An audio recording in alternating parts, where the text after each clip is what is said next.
Wayanad Pookode veterinary college വിദ്യാർത്ഥി സിദ്ധാർത്ഥിന്റെ മരണത്തിൽ നടപടി നേരിട്ട 33 വിദ്യാർത്ഥികളുടെ സസ്പെൻഷൻ പിൻവലിച്ചത് റദ്ദാക്കാൻ ഗവർണറുടെ നിർദ്ദേശം. സസ്പെൻഷൻ പിൻവലിച്ചതിൽ വിശദമായ റിപ്പോർട്ടും വിസിയോട് ഗവർണർ ആവശ്യപ്പെട്ടു. വിസിയുടെ നടപടിയിൽ വ്യാപകമായ വിമർശനം ഉയർന്നിരുന്നു.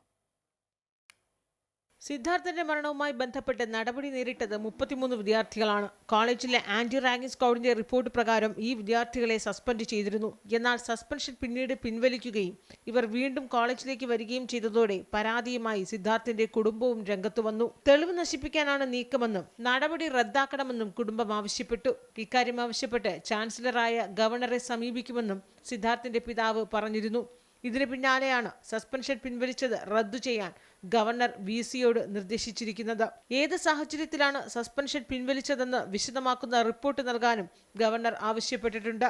എന്നാൽ കുറ്റകൃത്യത്തിൽ നേരിട്ട് പങ്കെടുത്തിട്ടില്ലാത്തവരുടെ സസ്പെൻഷനാണ് പിൻവലിച്ചതെന്ന വിശദീകരണമാണ് ഇക്കാര്യത്തിൽ വിസി നൽകുന്നത്. പ്രധാന പ്രതികളെന്ന് കണ്ടെത്തിയ ആർക്കും ശിക്ഷയിൽ ഇളവില്ല എന്നും വിസി വ്യക്തമാക്കിയിട്ടുണ്ട്. അമൃത ന്യൂസ്, തിരുവനന്തപുരം.